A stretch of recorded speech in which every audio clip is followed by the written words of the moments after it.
Madame, Monsieur, bonsoir. Bienvenue dans ce journal. Voici les titres. Face à l'augmentation des cas d'infection, les autorités sanitaires alertent. Attention aux regroupements familiaux. Ils sont à l'origine d'une bonne partie des 11 nouveaux foyers épidémiques. Le virus y trouve en effet l'occasion parfaite pour se transmettre. Pour faire face à la forte demande de tests de dépistage, pompiers, secouristes, aides-soignants et étudiants de santé sont depuis aujourd'hui autorisés à réaliser les prélèvements. Peut-on faire plus? Nous le verrons. Les réponses du gouvernement face à l'insécurité. En déplacement à Nice, théâtre de plusieurs épisodes de violence ces derniers jours, le Premier ministre a annoncé une série de mesures, parmi lesquelles l'extension des compétences de la police municipale. Dans ce journal également, des petites billes rouges incontournables à l'heure de l'apéritif. Les ventes des tomates cerises explosent. Mini tomates mais maxi prix, pourquoi sont-elles si chères? C'est l'enquête du 20h. Enfin, tout l'été, nous cédons à la tentation du désert. Ce soir, cap sur Joshua Tree en Californie. Un paysage époustouflant qui vous mettra la tête dans les étoiles.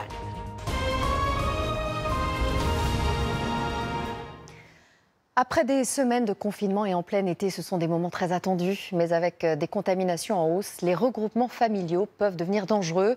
Les autorités sanitaires y sont particulièrement attentives, d'autant que certains d'entre vous n'en ont pas forcément conscience. Illustration sur l'île de Ré. Christophe Deveau, François Rebeu. Ouais, Thomas, en forme? Ça va? Karim arrive tout juste de Niort avec sa fille. Un salut du coude à tout le monde et le voilà installé pour une semaine de vacances avec ses amis. En tout, ils seront 19 à vivre sous le même toit, en essayant de garder en tête les gestes barrières. Karim, il vient d'arriver. Il vient de me passer une bouteille. Je sais pas si tu t'es mis du gel, donc là, je vais m'en mettre. Et ça, c'est le geste qu'il faudrait avoir tout le temps, mais on l'a pas. Ils ne le font pas forcément parce qu'ils se connaissent tous et que le plaisir de se retrouver après ce printemps de confinement l'emporte. On retrouve nos amis, nos parents, nos enfants, et donc forcément il y a un peu plus de proximité. Ça ne veut pas dire qu'on ne peut pas faire attention, mais en tout cas oui, c'est compliqué d'avoir un masque et de passer un bon moment. Les verres, c'est repéré depuis le début du séjour, chacun a son verre, on n'est pas aussi méticuleux. On n'aurait pas été aussi méticuleux avant. Bon, là, les gens n'ont pas le mètre de distance. Oh les gars, on s'écarte. C'est difficile parce qu'à 19, là, la terrasse, elle est trop petite. Difficile aussi d'oublier l'esprit des vacances et de faire respecter les mesures sanitaires chez les adolescents lorsqu'ils sortent le soir. J'ai essayé la première soirée de leur dire pourquoi pas mettre les visières quand même, être dehors dans votre soirée, chacun son gobelet. Mais ça a duré 2 minutes. Les masques sont pourtant bien là. Ses amis nous l'assurent, ils les portent systématiquement quand ils quittent la maison de vacances, pour les courses notamment. Comme à l'intérieur du foyer, on est plutôt, entre guillemets, plutôt laxiste sur les mesures de distanciation sociale.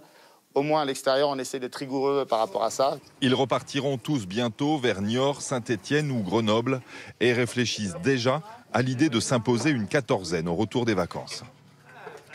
Le virus est désormais particulièrement actif chez les 15-44 ans, une population jeune qui a tendance avec l'été sur la plage et dans les soirées à oublier les gestes barrières, comme l'ont constaté Vincent Plévin, Hortense Villatte, Michael Maire. Il nous a fallu quelques instants dans cette rue de Biarritz pour trouver des masques. Et quand ils sont portés, c'est à la main, autour du cou, mais rarement longtemps sur le visage. Un relâchement observé surtout chez les plus jeunes. Dans la région, le nombre de contaminations des 15-44 ans a plus que triplé depuis le début du mois. Je pense qu'on n'en a pas conscience en fait. Oui, c'est ça. C'est qu'on est encore dans l'insouciance d'avant. Je sais pas si je devrais... On se dit qu'on l'attrapera pas et que voilà, sauf que bon... On se dit bon, on fait le minimum de gestes barrières, on met le masque quand on peut. Même constat, un peu fataliste, sur la plage, où il est bien difficile de trouver un peu d'espace. Ça se transmet, forcément, mais après, est-ce que du coup on doit rester chez nous et rien faire ou... Je sais pas. En soirée, les distances ne sont pas du tout respectées, le masque on ne le porte pas, donc forcément il va y avoir un pic... Le Covid va revenir petit à petit, puis on verra. De l'océan Atlantique cet après-midi, au quai de Seine à Paris hier soir, les jeunes veulent d'abord s'amuser et retrouver l'insouciance des soirées d'avant-confinement. On est resté enfermé pendant 3 mois environ, et là retrouver mes amis, profiter, sortir. Vous n'avez pas peur du coronavirus? Si, extrêmement, mais il faut vivre sa vie. En fait, on ne sait plus quoi faire. On ne sait plus comment réagir face à ça. Certains ont aussi le sentiment que leur âge les protège des formes graves de la maladie. À tort, on est prêt à prendre le risque.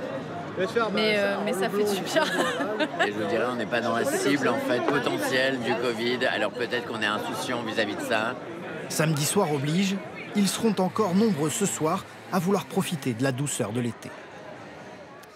Une zone rouge attire l'attention des autorités. Il s'agit de la Catalogne où le nombre de contaminations est en hausse. Hier, le Premier ministre Jean Castex a appelé les Français à ne pas se rendre dans cette région d'Espagne. Mais comment réagissent les touristes français qui sont sur place? Benoît Cristal, Soufiane Yassine. Le port du masque est obligatoire en Catalogne, même pour se rendre à la plage. Les Français sont de loin les touristes les plus nombreux sur la Costa Brava. Les appels du gouvernement français à ne pas se rendre ici n'ont pas l'air de les inquiéter. Envie de partir? Non. Envie de rester surtout. Finir les vacances dans les bonnes conditions, avec les protections bien entendu. J'ai pas le sentiment d'être en insécurité. Parce que le port de masque est obligatoire dans les rues et tout le monde le porte. Seuls ceux que l'on appelle ici les fêtards sont inquiets. San et Nicolas se demandent si les discothèques vont fermer et s'il faudra par conséquent écourter leurs vacances. On était censé rester jusqu'à mercredi. Donc je pense à ce moment-là, oui, si on n'a pas de réponse positive, je pense qu'on partira à ce moment-là. Voilà, on attend la décision finale, savoir quand est-ce que ça va fermer pour savoir si on reste ou pas. Pas de quoi faire les affaires des plagistes. Selon Marcos, il manque déjà 3/4 des touristes habituels. Le gouvernement français veut garder ses touristes sur son territoire. Pour moi, c'est aussi simple que cela. La ressource principale de la Costa Brava en été, ce sont bien sûr ces bars, ces restaurants et ces hôtels. Comme vous le voyez, beaucoup d'entre eux sont vides pour l'heure. Dans ce contexte, l'annonce de la fermeture de tous ces établissements à partir de minuit dès ce soir est une très mauvaise nouvelle. Alors vous voyez, c'est un peu compliqué parce qu'il y a beaucoup moins de monde cette année. Alors les clubs Alex, lui, organise des soirées pour les jeunes touristes. Les discothèques vont fermer totalement durant 15 jours ici, mais lui veut sauver sa saison touristique. On met tout en œuvre pour que les événements se passent bien, que ce soit sur le catamaran, à la pool party maintenant, les masques sont obligatoires, le gel aussi à l'entrée, etc. Et nous, c'est hyper important pour préserver notre image et la santé des gens qui vont venir. Selon les économistes, la seule crise du tourisme pourrait faire perdre près d'1 million d'emplois à l'Espagne. Face à la hausse des contaminations, une attention toute particulière est à nouveau portée aux personnes à risque. En Bretagne, où la circulation du virus est en hausse, certains EHPAD ont même décidé de se reconfiner. Reportage Annie Bazar, Médéric Pirker. Dans cet EHPAD du centre-ville de Brest, les résidents sont confinés dans l'enceinte de l'établissement. Pourtant, personne ici n'est atteint du Covid-19. Il s'agit d'une mesure de précaution. Bonjour, vous avez rendez-vous? Les visites sont en revanche autorisées, mais sur rendez-vous, dans une salle ventilée et limitée à 30 minutes par personne. Vous comprenez justement ces mesures J'imagine que si elles ont été remises en place, c'est qu'il y a des raisons. Peut-être, je ne sais pas, des gens qui n'ont pas respecté les mesures barrières ou des gens qui n'ont pas qui n'ont pas suivi les consignes. Objectif, éviter la circulation du virus pour préserver les résidents. À chaque fois, on fait signer un registre, parce que si jamais il y avait un patient qui était positif, ou un personnel, il faut absolument que nous, on sache qui a été en contact avec la personne positive. Ce qui est compliqué, c'est de trouver le juste milieu entre la liberté des résidents et éviter qu'il y ait à nouveau du virus dans les EHPAD. Dans cette autre résidence, c'est encore plus strict. Depuis le 16 juillet, les familles n'ont plus le droit de visite. Du point de vue des familles, c'est évident qu'elles assimilent ça à un confinement puisqu'elles ne peuvent pas rendre visite à leurs proches. Dans la réalité de la vie des résidents, ils vont et viennent comme bon leur semble. Une liberté totale à l'intérieur de l'établissement. Mais les sorties sont très encadrées. Les résidents peuvent uniquement faire un tour en voiture accompagnés d'un personnel soignant sans sortir du véhicule. On ne peut pas l'enlever, les filles se promenaient, chercher une tablette de chocolat non plus. Bon, ça en général, on arrive toujours à se débrouiller pour en trouver un. Comme ce résident qui garde le sourire, près d'1 millier de personnes sont concernées par ces mesures restrictives, principalement dans le Nord Finistère. Hormis les masques, l'autre moyen d'endiguer la propagation du virus, ce sont les tests, mais ils sont moins nombreux qu'annoncés. 360 956 précisément ont été effectués la semaine dernière, alors qu'il est possible normalement d'en faire 700 000. Des personnels ont été appelés en renfort, comme les pompiers. Mais comment expliquer ces chiffres ? Caroline Bell, Valentine Vatrin et Rina Fourni. C'est à 2 pas de la plage que cette tente de dépistage s'est installée lundi dernier. Les cas de Covid augmentent en Gironde. L'Agence régionale de santé cible les vacanciers. On devait aller à la plage, puis comme on a vu qu'il y avait un test, donc on s'est dit pourquoi pas passer le test. Et un dispositif similaire s'est carrément implanté à la sortie de la gare d'Arcachon. Ça va donner très rapidement une idée de ce qui se passe vraiment sur le terrain, au point de vue contamination. Car avec 1000 nouveaux cas détectés chaque jour dans toute la France, l'urgence est de dépister massivement. Alors que dans les grandes villes, l'accès aux tests devient difficile. On a fait 4 laboratoires avant d'atterrir ici. Donc on a trouvé celui-là qui était ouvert jusqu'à 20h. Marion a attendu 3 heures pour accéder au laboratoire, ouvert 7 jours sur 7. Il faut respirer normalement par la bouche, d'accord ? Il est victime de son succès. On doit faire face à une demande explosive et on est en train de s'organiser pour. Et il n'y a aucune raison, avec tout ce qu'on a comme laboratoire en France, qu'on n'y arrive pas. Les tests ont augmenté de 10% cette semaine, mais on manque de bras. Un arrêté publié ce matin autorise les pompiers, les secouristes, les aides-soignants et certains étudiants, après une formation, à les pratiquer. Certains médecins généralistes n'y sont pas opposés, sous certaines conditions. Évidemment, ce sera une bonne idée, d'autant plus qu'on va se retrouver dans une saison où il y aura de plus en plus de demandes. Mais en pratique, comment faire? Et puis la question des protections aussi, puisqu'il faudra changer après chaque patient. Les cas de Covid augmentent désormais plus vite que les tests. Pour cet épidémiologiste, le dépistage ne suffira pas à endiguer l'épidémie. On sait qu'il y a à peu près 17% des gens qui ont des symptômes qui se font tester. Il faut trop de temps pour avoir les résultats. On n'arrive pas à être suffisamment réactif sur cette stratégie de testing et donc il faut faire autre chose de manière plus intensive comme les masques. Pour simplifier l'accès aux tests, ils vont bientôt être remboursés sans ordonnance. Autre solution, l'utilisation de tests salivaires moins invasifs. Mais à ce jour, ils ne sont toujours pas homologués. Les spécialistes sont unanimes. Le retour à la vie normale ne se fera pas sans vaccin et il ne devrait pas être prêt avant plusieurs mois. Mais dès à présent, le Conseil scientifique a défini les publics prioritaires. Anthony Lebos, Ali Choumi et Rina Fourni. C'est une course contre la montre. Parmi 130 candidats vaccins contre le Covid-19, 17 essais cliniques sont actuellement en cours, dont 5 en phase 3, la dernière étape pour tester leur efficacité. Ils sont développés par des laboratoires américains, chinois et britanniques. Mais la production de ces vaccins prendra de longs mois. Demander à avoir un vaccin en 1 an alors qu'il faut habituellement 10 ans, c'est vraiment une prouesse si on y arrive. Et quand un vaccin sera disponible, il n'y aura pas des doses pour tout le monde tout de suite. Et c'est la planète entière qui voudrait être vaccinée. Donc il faudra vraisemblablement au début faire des choix pour identifier les personnes qui en bénéficieront les premières. Des choix. En cas de succès clinique, la France pourrait réserver l'accès au vaccin à 30 millions de personnes, bien ciblées. En priorité, 6 800 000 personnes, parmi eux, tous les professionnels de santé. Et ceux dont le métier est au contact du public, comme les commerçants ou les chauffeurs de bus. Viennent ensuite 23 millions de personnes, les plus de 65 ans et ceux souffrant de maladies chroniques ou d'obésité. Enfin, 250 000 personnes en grande précarité, comme les sans domicile fixe. Pour cet infirmier libéral, cette priorité d'accès est cruciale. C'est une bonne chose. En cas de retour de l'épidémie, en cas d'accentuation, on va être encore en première ligne. On est une armée présente sur le front, et pour continuer à être sur le front, il faut être opérationnel. Et pour être opérationnel, on a besoin d'être vacciné. Selon les scientifiques, un vaccin ne verrait pas le jour avant 2021.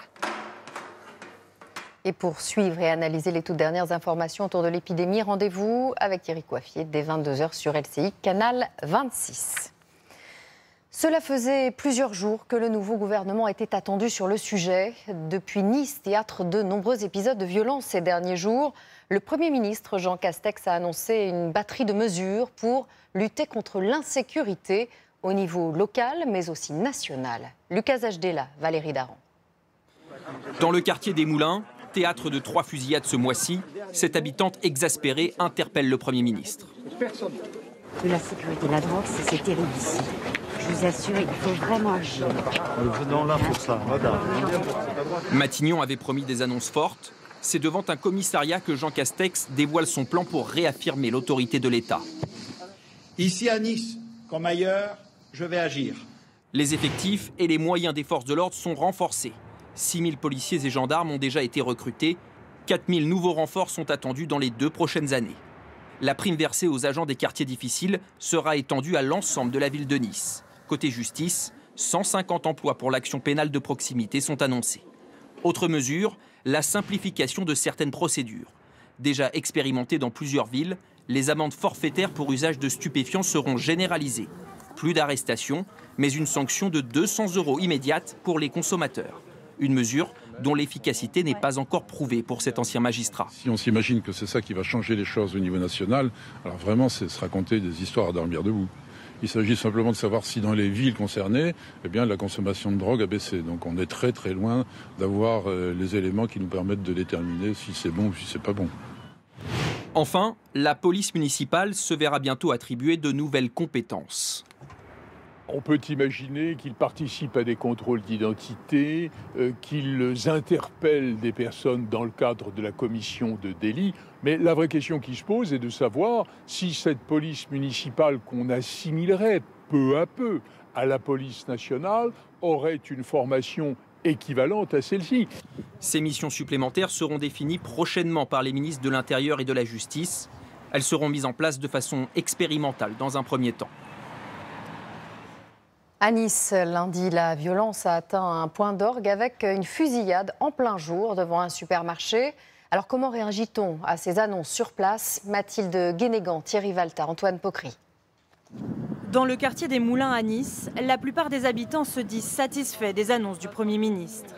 Ils attendent désormais leur application concrète. Il faut qu'il y ait un suivi. On attend une sécurité. L'augmentation d'effectifs, ok. Mais maintenant, ce qu'il faut, c'est qu'ils patrouillent régulièrement. D'autres regrettent des propos uniquement axés sur le volet sécuritaire. C'est le cas de Karim, directeur d'une association dans ce quartier où le chômage dépasse les 30%. Les annonces du Premier ministre ont été réactives et efficaces.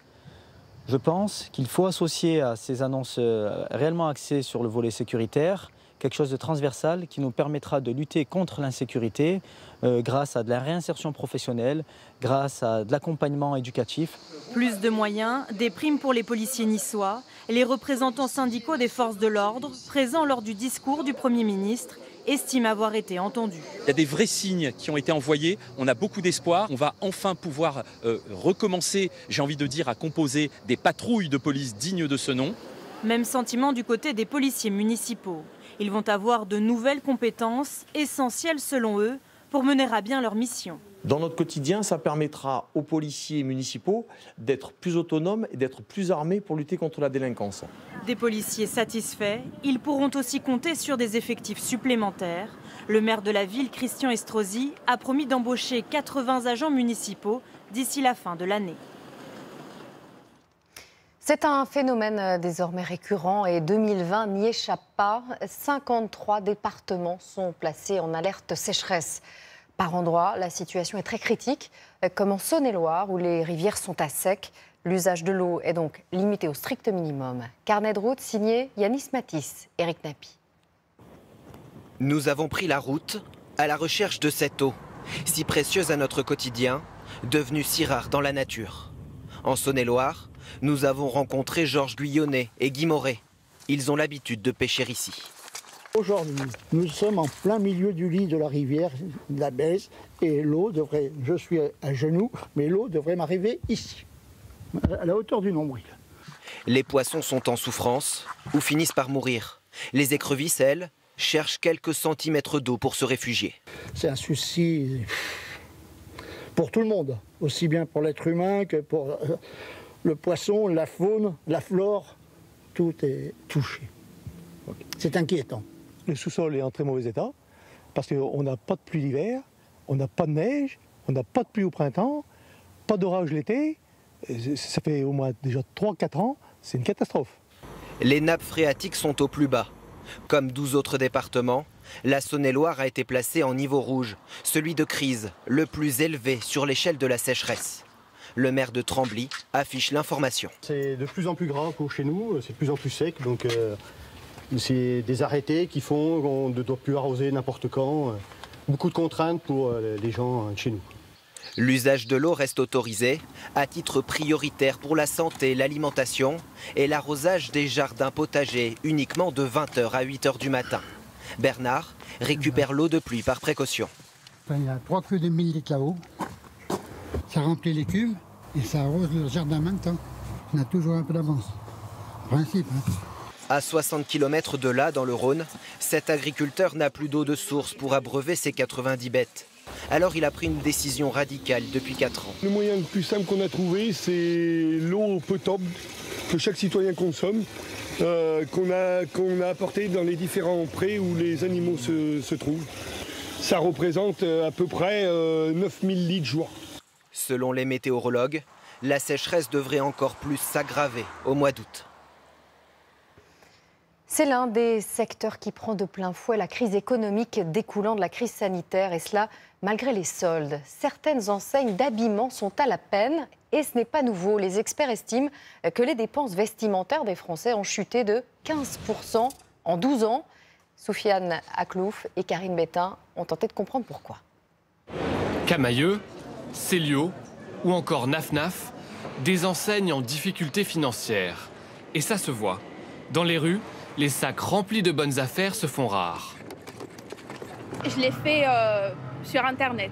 Je fais mon choix, je choisis ce que je veux et je reçois soit chez moi, soit au point relais. On doit porter un masque. Et moi, je travaille déjà avec un masque toute la journée au bureau. Quand je suis en week-end, j'ai plus envie d'aller à la campagne ou dans la nature que dans un magasin. Le confinement a fait que je me suis rendu compte que j'avais beaucoup de choses dans mon dressing, que finalement, je n'avais pas vraiment de besoin. Et donc, les soldes, ça s'est réduit à pas grand-chose. Si vous avez des questions, n'hésitez pas surtout. Dans ce magasin, quelques habitués dans les rayons, mais le panier moyen des clients s'est effondré. J'ai acheté 2 chemisiers, un pantalon, c'est tout. Les gens n'éprouvent plus le besoin, l'envie, le petit plaisir d'aller faire les boutiques, toucher les matières, voir les différentes coupes, faire des associations, jouer à la poupée. À la rentrée, un bel été, madame. Le coronavirus a bien accéléré le mouvement, mais le secteur de l'habillement est en crise depuis bien plus longtemps.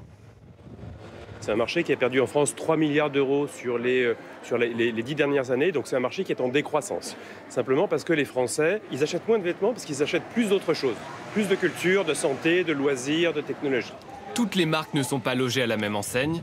Les magasins premier prix et le haut de gamme résistent bien. Les marques françaises, souvent positionnées entre les deux, peinent à séduire la clientèle. Elles étaient sans doute au menu de votre apéritif. Les tomates cerises font partie des variétés les plus consommées en France. Cela fait maintenant plusieurs décennies que les ventes explosent. De quoi en faire un business juteux pour les maraîchers? Enquête Valentin Després, Clément Biet. Dès les premiers rayons de soleil, c'est une petite bille rouge devenue incontournable à l'heure de l'apéritif. Des petites tomates cerises. À côté des chips et des biscuits, la tomate cerise s'est fait une place de choix sur la table de ses vacanciers. C'est naturel et puis c'est simple. Vous déballez le paquet et puis vous mettez dans une assiette et point barre. C'est sucré et c'est rafraîchissant. C'est light, c'est du fruit. Plus sain, plus frais, plus facile à manger. En supermarché, les ventes de ce mini-fruit inventé il y a à peine 30 ans explosent. Ronde, allongée, jaune et même orange, la tomate cerise a littéralement transformé le rayon fruits et légumes. Pour ce responsable d'une enseigne de grande distribution, elle est même en passe de détrôner la tomate traditionnelle. La tomate cerise, il y a 7 ou 8 ans, 5-10% des ventes de tomates. Aujourd'hui, 40% et ça continue à accélérer. Pourtant, si les prix des barquettes sont en apparence attractifs, 0,99 centimes. Au kilo, ils le sont beaucoup moins. Face à la tomate classique à 1,59 € le kilo, vous payez vos tomates cerises 5, 7, voire même 15 € le kilo, 3 à 10 fois plus cher. C'est comme ça que je me suis fait un petit peu avoir, on va dire. Voilà. Alors, comment expliquer le prix de ces tomates miniatures et comment ces marques font-elles pour en vendre toujours plus? Pour le savoir, nous avons rendez-vous près de Brest, chez un des leaders du marché. Comme 90% des tomates cerises en France, elles sont ici produites sous serre. Pour ce maraîcher, s'il y a de tels écarts de prix, c'est parce que la récolte est bien plus coûteuse que pour des tomates classiques. Il faut les décrocher une par une. C'est beaucoup plus long qu'un coup de sécateur pour une grappe ou quelques fruits. En gros, on cueille 35 à 40 kg à l'heure contre presque 300 kg à l'heure avec une tomate classique. Une tâche méticuleuse qui nécessite 4 fois plus de personnel et de temps. Mais Philippe Léon ne s'en cache pas. Alors que les prix de la tomate ordinaire sont tirés vers le bas, la tomate cerise lui rapporte bien plus d'argent. clairement, c'est plus rentable. Je sais pas, 50% de plus, ça peut donner un ordre d'idée, mais ça permet surtout de pouvoir poursuivre notre activité. Parce qu'avec une tomate classique, à mon avis, on n'aurait pas pu continuer notre activité. Mais encore faut-il en vendre suffisamment. Alors pour séduire les consommateurs, ces maraîchers sélectionnent des variétés de tomates particulièrement sucrées. Une fois par mois, contrôle du taux de sucre obligatoire. Alors je suis en train de presser tout simplement la tomate et pour en extraire finalement du jus. Verdict. On a trouvé 9,5 donc de taux de sucre, ce qui est très élevé, une belle concentration de sucre dans cette petite tomate. Et c'est surtout 2 fois plus qu'une tomate classique. De quoi donner envie de la consommer comme une friandise à n'importe quel moment de la journée. Une stratégie marketing bien connue de ce spécialiste. L'idée, c'est de sortir la tomate du repas et d'aller vers le snacking. La micro-tomate, en fait, est un très très bon exemple d'infantilisation du consommateur, puisque finalement, on va transformer un aliment nutritionnel en un aliment ludique, ce qui permet notamment de le vendre beaucoup plus cher. Plus cher, mais tout de même bon pour la santé. Riche en fibres et en vitamines, la tomate cerise reste pour les nutritionnistes une façon conviviale de manger équilibré.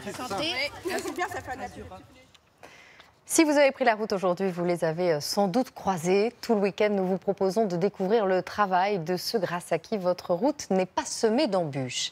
Et en ce samedi classé rouge, entre contrôle de vitesse et surveillance des gestes barrières, les gendarmes ont eu une journée très chargée. À leur côté, Élise Stern et Camille Astruc. Oui, je pense que le monsieur du milieu n'avait déjà pas sa ceinture tout à l'heure. Depuis sa voiture banalisée, le poste d'observation est idéal. Le capitaine Bruche guette les vacanciers sur l'A75 qui commence à se charger pour ce week-end de chassé-croisé.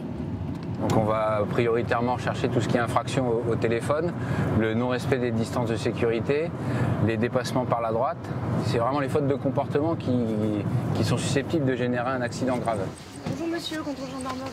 Avec ses collègues, ils ont repéré un conducteur en tort. Si vous trouvez un appel, vous m'accusez. Non mais l'infraction monsieur, c'est pas de téléphoner, c'est d'utiliser son téléphone, je vous le répète. Pour cet autre automobiliste, pas de sanction, mais un rappel à l'ordre sur les distances de sécurité. Allez, bon, tout ça. C'est pas évident quand on fait 900 km, on est pressé de rentrer ou d'arriver, donc on n'est pas assez attentif en fait. À l'heure du déjeuner, sur cette aire d'autoroute très fréquentée, les gendarmes se chargent d'une autre mission, prévenir le risque sanitaire. Masque, gel hydroalcoolique et lingettes pour lutter contre le coronavirus. On n'oublie pas le masque obligatoire dans tous les lieux publics.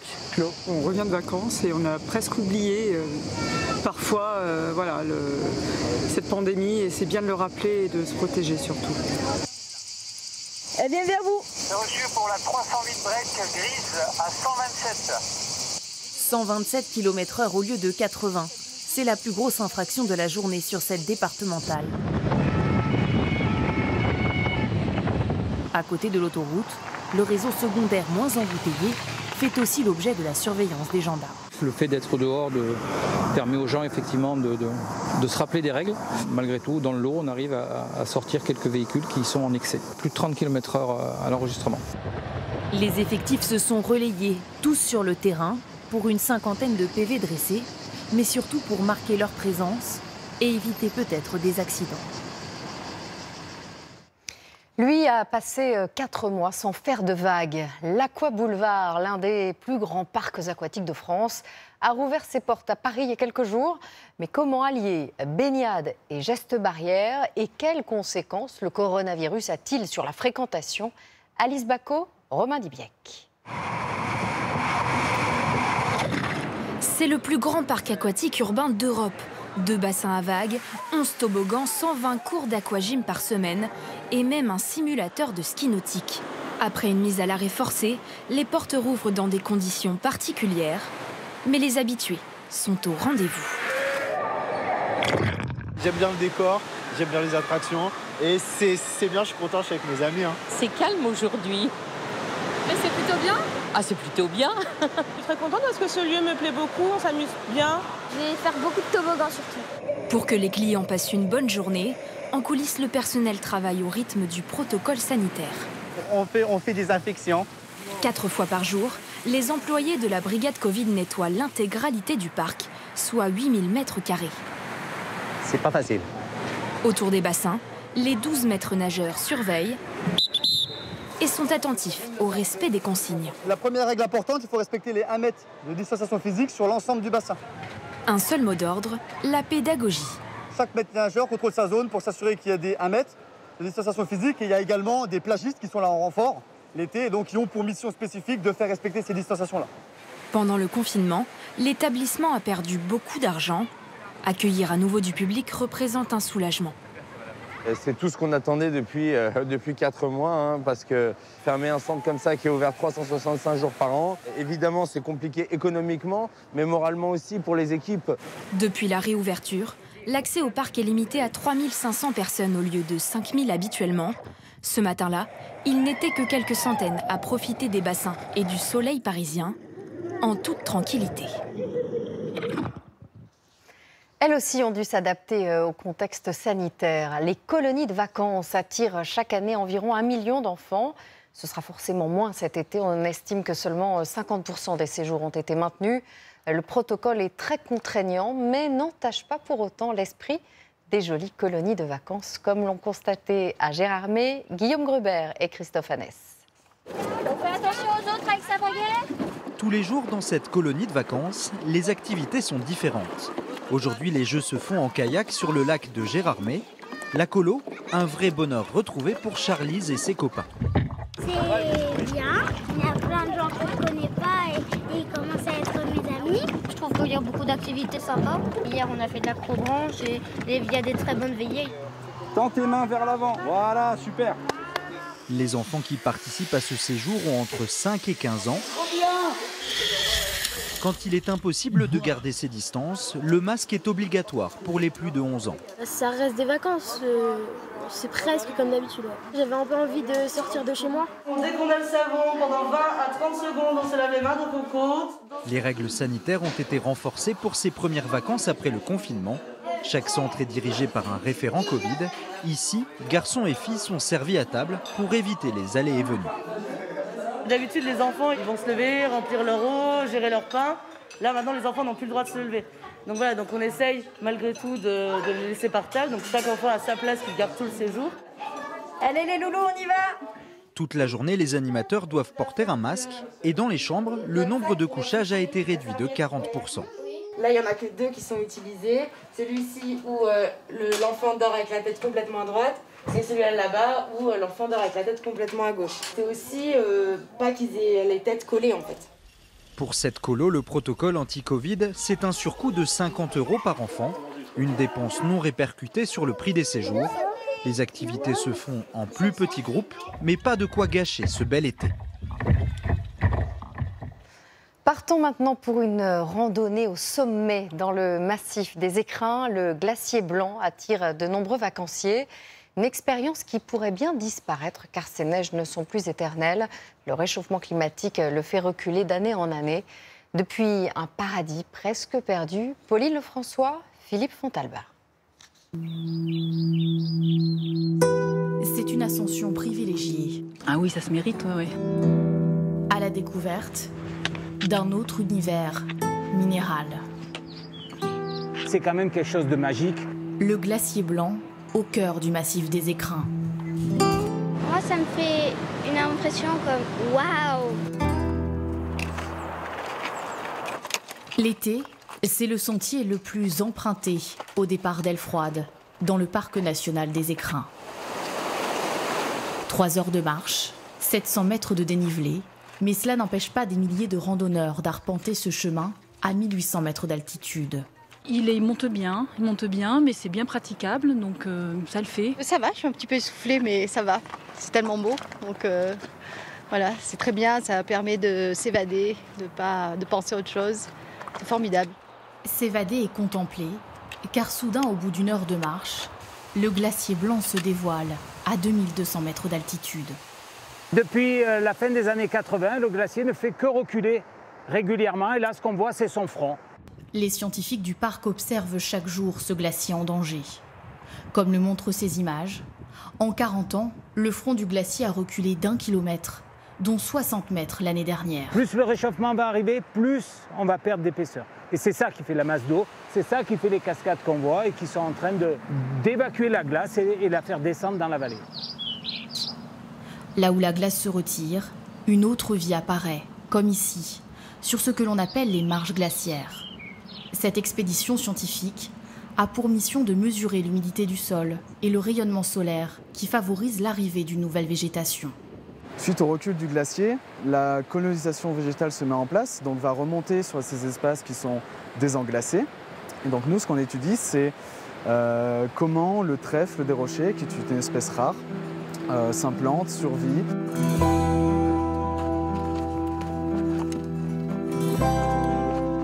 Les randonneurs aussi découvrent cette nouvelle flore. Encore un effort, il faut monter à 2500 mètres d'altitude pour arriver au refuge du glacier blanc. Vous pouvez prendre l'itinéraire sur les rochers ou alors passer sur le glacier ici. Nicolas garde le site depuis 7 ans. Il accueille les alpinistes et les marcheurs, nombreux cet été. J'ai l'impression qu'il y a plus de monde. Ouais. Les gens ont besoin d'air. Après ce qui s'est passé au printemps, ils ont besoin de souffler, d'avoir le grand air. Oui. Face au glacier, les vacanciers font une pause pour reprendre des forces. Mais surtout, ils savourent ce paysage comme une récompense. Ce monde minéral est imposant, quoi. C'est vrai qu'on est tout petit et tout humble devant. Ça montre un peu la puissance de la nature et tout ce qu'il faut qu'on préserve. Donc d'un côté, je trouve ça beau et en même temps, je me dis il faut que je fasse des efforts pour préserver toute notre nature et tout ce qui nous entoure. Est-ce que mes petits-enfants, mes arrière-petits-enfants, est-ce qu'ils connaîtront ça C'est aussi une prise de conscience. Le glacier blanc n'est pas éternel. Alors certains alpinistes vont continuer leur chemin pour monter encore plus haut. D'autres randonneurs, eux, vont redescendre. Mais avant, ils veulent profiter de cet instant, comme une expérience à vivre au moins une fois dans une vie.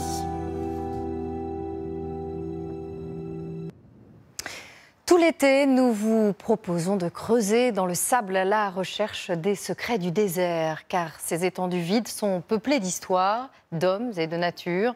Ce soir, cap sur Joshua Tree, en Californie, une terre aride qui a ensorcelé bon nombre de voyageurs qui s'y sont parfois installés.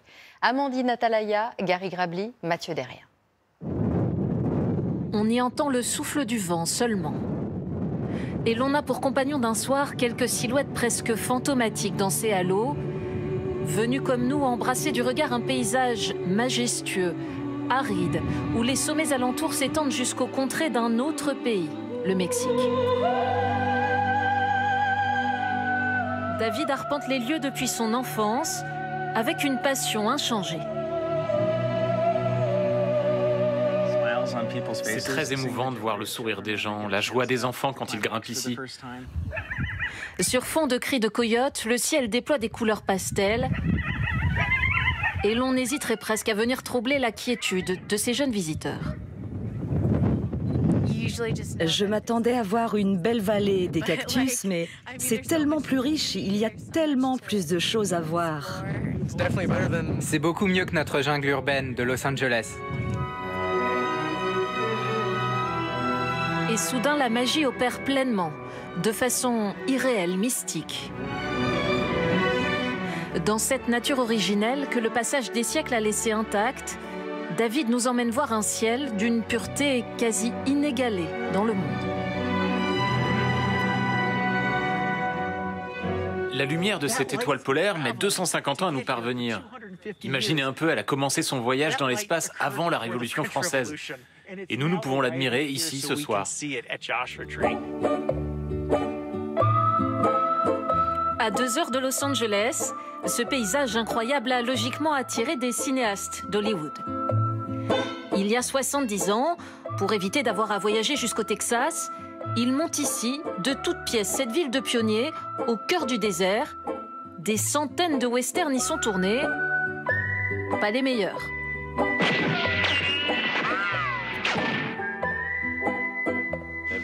Ces cinéastes ont acheté 100 hectares de terrain ici.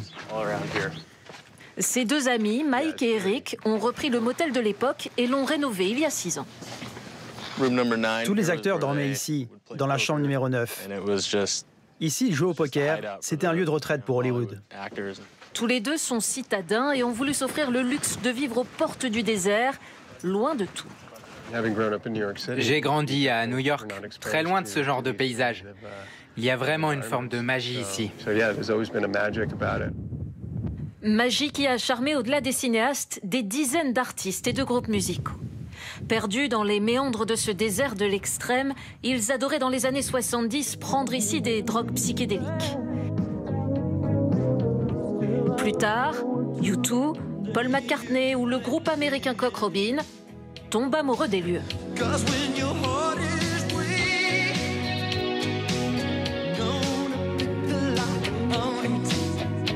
Mais il y a une différence entre aimer ce désert et vouloir s'y installer.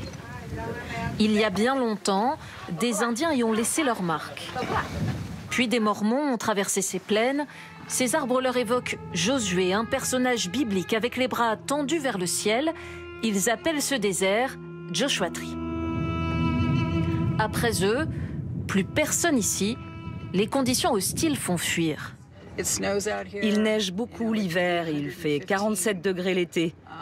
Ce n'est pas pour tout le monde. La preuve, cette photographe nous montre ces petits cabanons abandonnés. Stupéfiant souvenir d'une époque, les années 30, où des centaines d'Américains pauvres s'étaient rués ici, car le gouvernement bradait ces lopins de terre. Regardez dans cette chambre, il reste même des vêtements. Mais qui étaient ces gens? Pourquoi sont-ils venus ici? Leurs rêves ont été emportés avec eux. Jamais les champs n'ont donné ici les récoltes espérées. Ce sont aujourd'hui des couples plus aisés, comme ce Français et cette Américaine, qui ont repris ces cabanons en quête d'un mode de vie bohème, original. Le seul accès à l'eau qu'on a dans le désert, c'est ces grandes citernes qui doivent être remplies de temps en temps, qui font 8000 litres. Ils sont réalisateurs et avec cette nouvelle vie, ils ont fait le grand saut. Eux qui vivaient à Marseille et Narbonne il y a quelques années. Pour habiter ici, il faut être un petit peu bizarre en fait. Donc tous nos voisins sont soit des artistes, soit des musiciens, soit des gens du désert qui font des trucs pas possibles. Et parce que décidément tout le monde ressent cette énergie mystérieuse, les plus fous d'entre nous peuvent aussi se confronter seuls, à main nue, aux parois rocheuses de Joshua Tree. D'ici, la vue est fantastique. On pourrait s'y perdre. Et nous nous contenterons d'admirer depuis le sol ce qui admire depuis les hauteurs, ces splendeurs de la nature.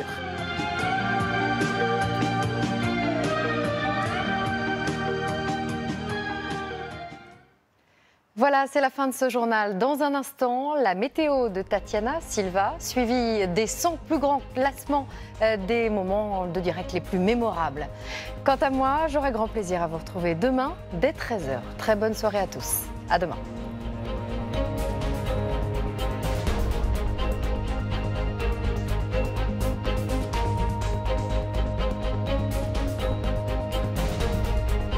Retrouvez toute l'info sur LCI, canal 26.